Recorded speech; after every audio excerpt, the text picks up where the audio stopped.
पास एक टॉपिक होता है इंसुलेशन, समझना, बिल्कुल बेसिक्स बता रहा हूं आपको। यहां पर क्लास 9 की एनसीईआरटी चल रही है आपके पास यहां पर, और इसके अंदर बहुत कुछ डिटेल बताने वाला हूं अब आपको। इंसुलेशन, इंसुलेशन को हम लोग कहते हैं सूर्य तप हिंदी में।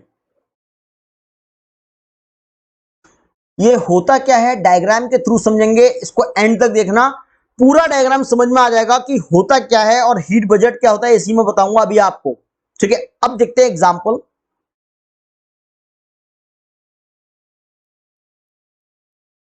ये हमारे पास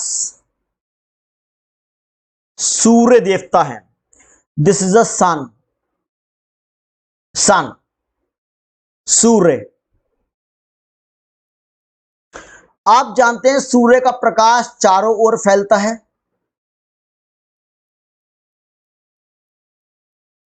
एक एक टर्म को हम लोग देखेंगे यहां पर, किस टर्म को क्या कहा जाता है, क्या नहीं कहते, किसके बारे में। यहां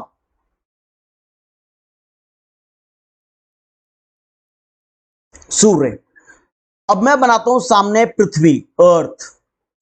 मान लेते हैं दोस्तों ये हमारे पास हमारा गोला जिसपे हम रहते हैं, यह है पृथ्वी, earth. We can call it as earth, in Hindi we can call it as Prithvi. पृथ्वी है ये। अब पृथ्वी के आसपास हमारे पास क्या होता है, आपका पृथ्वी ये पे जमीन है, यहां पर इसके पास हमारे पास पतली गैस की एक चादर होती है, एनवलप होता है गैस का, इसको वायुमंडल कहते हैं। क्या कहते हैं दोस्तों, वायुमंडल, एटमॉस्फेयर। ये अर्थ के आसपास चारों तरफ क्या है, एटमॉस्फेयर से घिरा हुआ है वायुमंडल। अब दूसरी कंडीशन देखते हैं इसमें। मान लेते हैं सूरज से जो प्रकाश निकला, जो लाइट आई, ट्रैवल करी सूरज से हमारे एटमॉस्फेयर तक। मैं अभी धरती के अंदर नहीं आया दोस्तों, मैं वायुमंडल तक आया हूं, जो हमारे पास ये आप देख सकते हैं, इसको एटमॉस्फेयर कहते हैं। We can call it as atmosphere, लिख देता हूं यहां पर, एटमॉस्फेयर है ये, उसके ऊपर एटमॉस्फेयर, वायुमंडल। हिंदी भी लिख देता हूं आपके लिए, ये वाला हिस्सा जो मैंने लिखा है व्हाइट कलर में, वायुमंडल है, वायुमंडल। अब यहां पर सूरज से निकलने वाला प्रकाश वायुमंडल की सीमा तक, हमारे एटमॉस्फेयर की बाउंड्री तक जो टच करता है दोस्तों, उसको हम क्या कहते हैं, उसको अंग्रेजी में कहा जाता है सोलर कांस्टेंट। क्या कहते हैं, सोलर कांस्टेंट कहते हैं। इसको हिंदी में हम लोग अगर बोलें तो क्या बोलेंगे, इसको बोलेंगे सौर स्थिरांक, सौर स्थिरांक।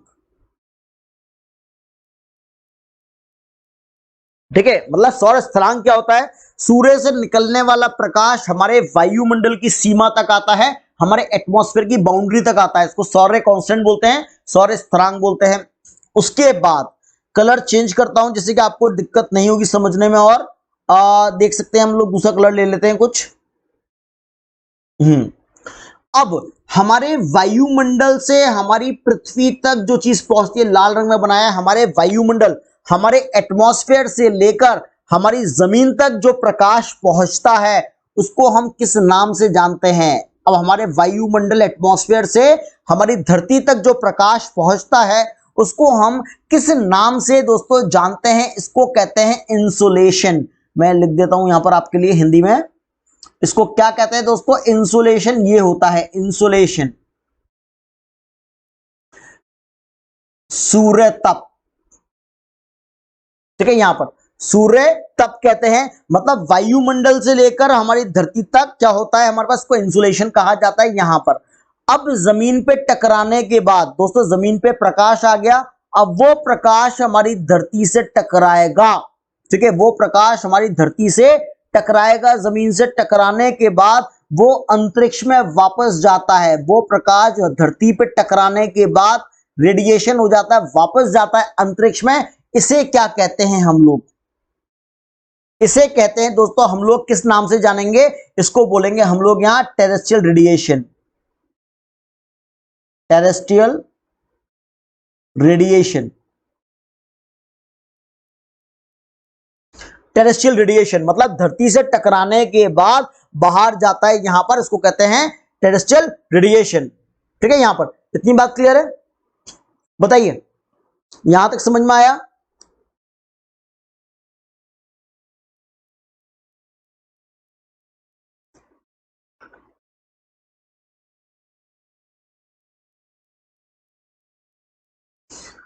ठीक है, यहां तक क्लियर है? टेरेस्ट्रियल रेडिएशन हिंदी में बताया तो आपको, उसको कहते हैं स्थलीय विकिरण। स्थलीय विकिरण इसको हिंदी में बोलते हैं। तो तीन चीज मैंने आपको, तीन कॉन्सेप्ट समझाए यहां पर। तीन कॉन्सेप्ट हमारे पास क्या थे?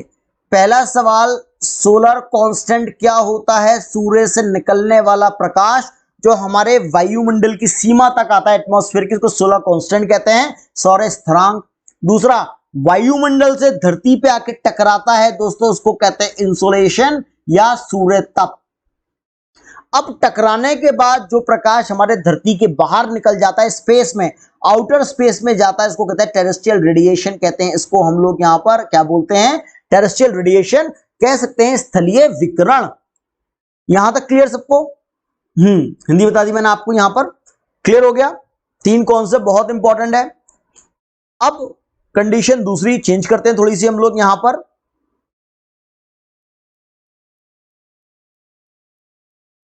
ठीक है, अब यहां पर आती है बात हमारे पास, जो हमारा सोलर कांस्टेंट की बात करते हैं।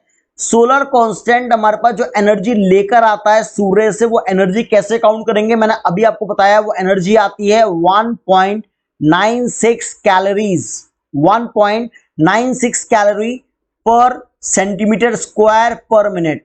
ये एनर्जी है, बस को याद कर लेना इस चीज को। मतलब सौर्य कांस्टेंट अपने साथ जो एनर्जी लेकर आएगा 1 मिनट में, वो कितनी लाता है? मैंने बताया था, भी आपको क्या बताया था? सूरज के प्रकाश का 2 अरबवां टुकड़ा धरती पे पहुंचता है, ये मान लो। ठीक है, यहां पर उसके बाद हम बात करें, उसको एनर्जी में कन्वर्ट करता हूं तो 1.96 कैलोरीज पर सेंटीमीटर स्क्वायर पर मिनट एनर्जी आती है सोलर कांस्टेंट की। यहां पर समझ में आया?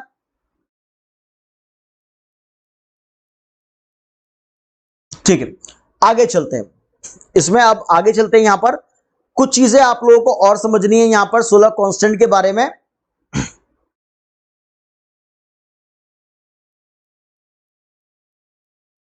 लिखवाता हूं आपको, इसको टॉपिक को थोड़ा लिख लेते हैं इसमें। देखिए, व्हाट इज सोलर कांस्टेंट?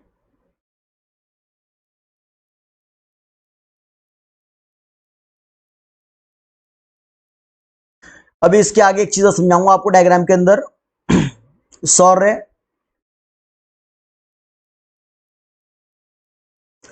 स्थिरांक,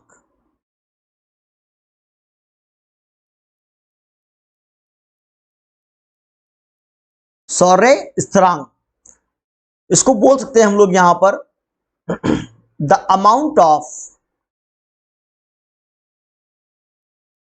energy, the amount of energy which is constantly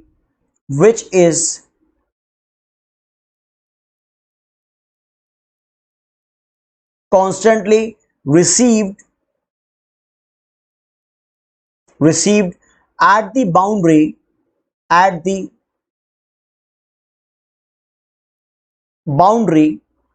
of the atmosphere is called solar constant.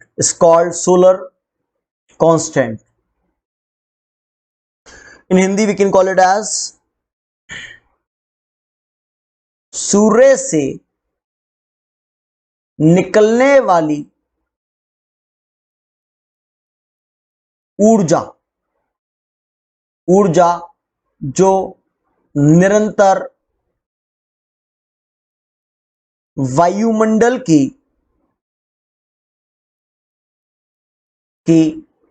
ऊपरी सीमा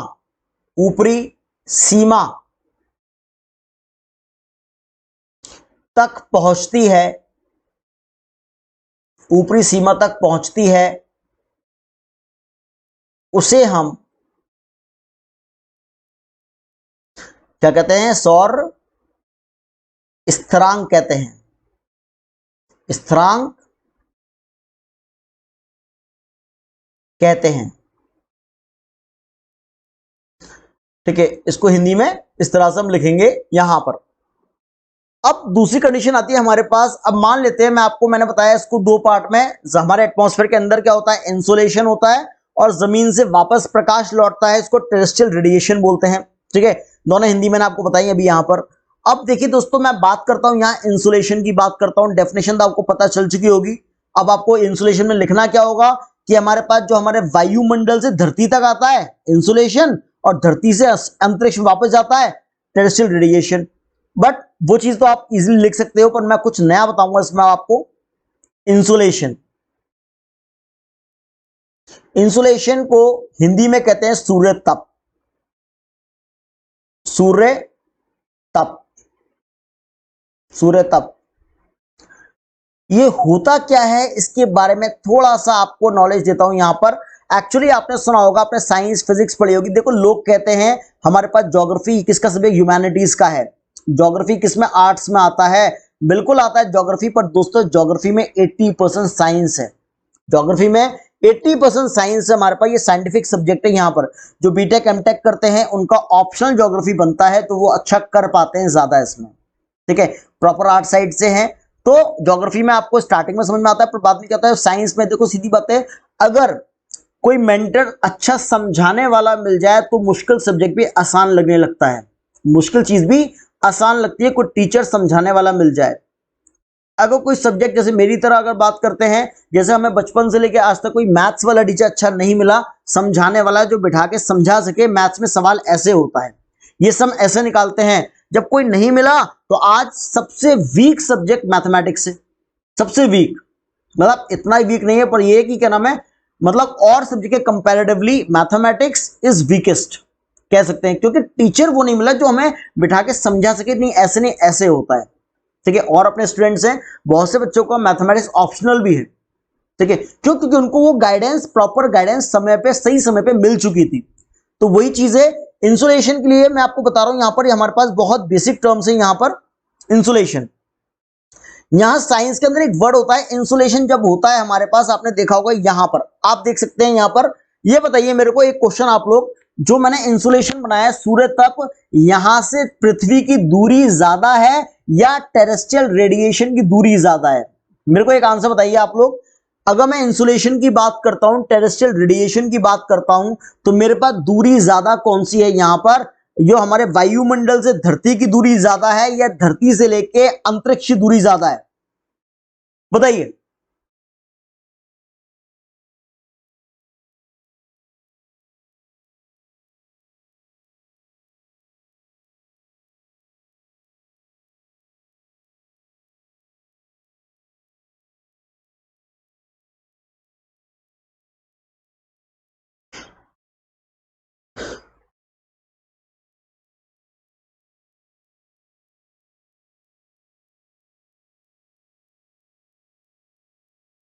क्या होगा इसका आंसर?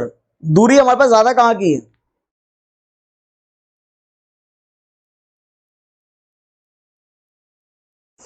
भैया हमारे पास दूरी ज्यादा है टेरेस्ट्रियल रेडिएशन, जमीन से अंतरिक्ष वाली दूरी ज्यादा है। तो मैं इस पे एक क्वेश्चन बन जाता है एग्जाम के अंदर। यहां पर अगर आपसे पूछता है यहां पर इंसुलेशन के द्वारा जो वेवलेंथ बनती है वो क्या बनती है? Short wavelength. क्या बनती है? शॉर्ट वेवलेंथ बनती है, वेवलेंथ बनती है। अब कहोगे वेवलेंथ क्या होता है? यहां पर मैं अगर वेवलेंथ को अगर हिंदी में लिखता हूं तो हिंदी में इसको लिखूंगा मैं लघु, शॉर्ट को तो लघु बोलते हैं, लघु तरंग दैर्ध्य, इसको हिंदी में ऐसे बोलते हैं। ठीक है, यहां पर हिंदी में क्या बोलते हैं? तो इंसुलेशन में जो रेज, जो वेव बनती है हमारे पास, वो शॉर्ट वेव बनती है, एटमॉस्फेयर से जमीन तक आ रहा है, शॉर्ट वेवलेंथ। ठीक है, और इस शॉर्ट वेवलेंथ का एवरेज टेम्परेचर मान लेते हैं दोस्तों हम लोग यहां पर। औसत तापमान मानता हूं कहां पर? हमारे एटमॉस्फेयर से लेकर जमीन तक का तापमान। आपको बिलीव नहीं होगा पर होता है दोस्तों यहां पर। अगर टेम्परेचर की बात करता हूं यहां पर, टेम्परेचर, एवरेज टेम्परेचर मानता हूं धरती का, ठीक है, जमीन का दोस्तों तापमान, औसत तापमान है, एवरेज है, एग्जैक्ट नहीं बता रहा हूं, एवरेज बता रहा हूं, एवरेज टेम्परेचर तापमान। अगर हमारी धरती का तापमान देखें, जो कोर वाला हिस्सा है जमीन के नीचे कोर, तो दोस्तों वहां का टेम्परेचर आपको मिलेगा धरती का ही 5700 डिग्री सेल्सियस कोर का टेम्परेचर है यहां पर, ठीक है। और अगर हमारे पास शॉर्ट वेवलेंथ है तो मैं यहां अगर वेवलेंथ की दूरी देखता हूं, वेवलेंथ, अब आपको पता चल गया होगा वेवलेंथ को हिंदी में क्या लिखते हैं हम लोग, तरंग दैर्ध्य, ठीक है। तरंग दैर्ध्य की बात करते हैं, वेवलेंथ की बात करते हैं दोस्तों। वेवलेंथ हमारे पास क्या है, 0.5 माइक्रोमीटर, माइक्रोमीटर। तो आपको